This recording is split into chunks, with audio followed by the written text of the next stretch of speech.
A lot of the offensive guys yesterday were talking about an energy that they saw in practice. Did you guys feel that on the defensive side this week? Yeah, I've really been impressed with these guys. Every week, no matter what the result was the prior Saturday, our guys come out ready to work. I think Coach Wilcox put in a tremendous system where our guys know the days that they really got to crank it up, and we chase the ball and play until our tongues are hanging out. Then we come back on Thursdays and walk through and recover. So our guys have bought into that and really been pleased. Like I mentioned, that our guys are, they're going out and working every week. How much of a balance is there at this point in the season? You guys still haven't had a bye week. I know you're beat up a little bit. Do you really have to watch that?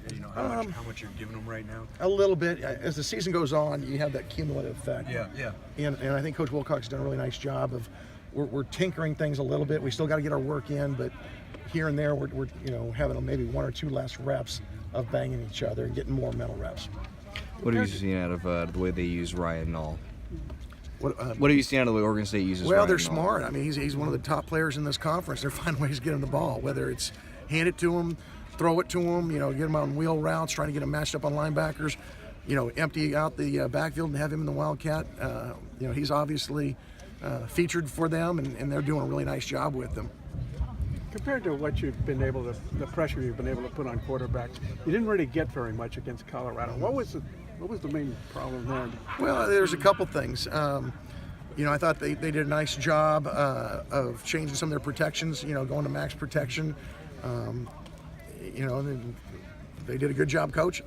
We've got to, mix things up a little bit better and, be more effective in our coverage on the back end. Can you use the same blitz package as you did earlier now that you've lost some key players like Devontae? Yeah, I mean, we're still, each week we game plan who we're playing. We see how they try to protect, and we try to attack those protections. We have a next man up mentality, and Jordan Kanasha and Garen Brown and Isaiah Tonglava, those guys have done a nice job of stepping up and understanding what we've got to do. Looks like they've really dedicated to giving Nall the ball a lot more, really, in the last 2 weeks. How does that change the complexion of their offense and the way you approach them when you look at their film as a whole? Well, I think they're smart. They're identifying their strong parts, and obviously that's him. And they're finding ways to get him the ball in multiple different ways. When you do that, now you can set up play action passing. And while that is obviously been a focus of theirs, to me, I've been most impressed with how they've played the last couple of weeks. You can see a high energy. We talked to our players about it this week, that they were in the mid part of their season. Things, didn't go the way that they had, planned on this year. They lose a coach, and, they've not looked down at themselves. They've actually picked things up, and you got to credit their staff. Coach Hall, who I know from Fresno days, he's a high energy guy, and those guys are reflecting that. What do you remember about him from those days at Fresno State? Well, he's an old bulldog, and he was the head coach at Clovis North, and he'd bring his team to our camp in the summer, and they were always high energy. He did a great job there. He won the Valley Championship. Guys like playing for him. You mentioned Isaiah Tonglava earlier. What has he brought to the table since you've brought him up? Well, he's always had, a speed. He's one of the fastest linebackers we have. He's a little bit subdued as far as personality, and so you're just never sure whether he's getting it. And now that he's gotten the opportunities, he's taking advantage of it. So he's earning more reps each week. He's like I said, a fast linebacker who can blitz well, and he can close the distance in space. We do a story this week on Ray Davison. Just wondering what he's meant to you guys this year and what you've seen out of him. Well, I'll tell you, he's one of those seniors you're really going to miss. When you come in and it's last year for guys like him, you wonder how much buy-in, or is it going to be, here we go again, here's a new coach. But he's been an all-in guy from the start. He's very well respected by his teammates, works his tail off, and extremely well respected by the coaches as well. And so to have a guy like him on senior day, it's hard as coaches to see those guys move on, knowing that we're not going to have them much longer, 2, maybe 3 games left.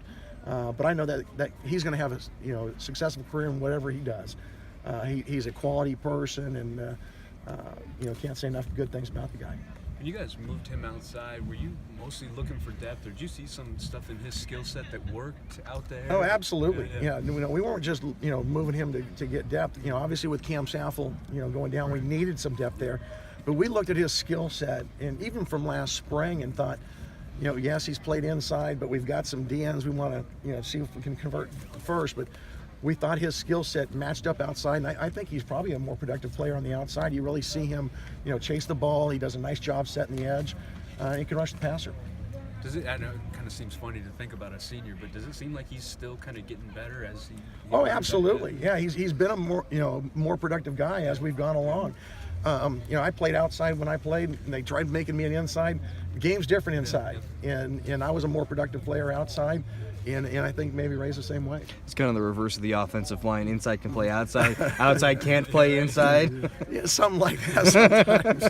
But yeah, when you're an inside linebacker, it's coming from every direction. You're playing at depth. As an outside guy, you're a little closer to the line of scrimmage, and he does a really nice job in pass rush.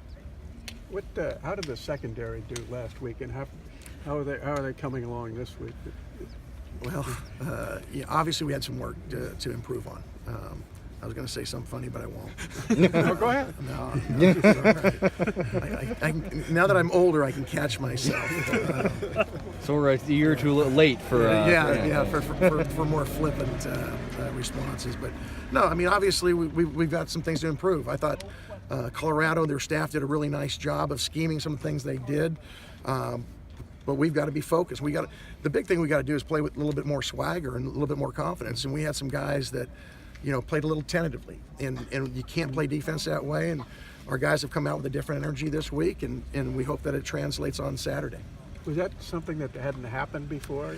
Yeah, we played some really skilled receivers, I thought, in the past, and you look at Ole Miss and USC, and I thought we won our fair share of battles. Where on Saturday, and give Colorado credit. I'm not taking anything away from them.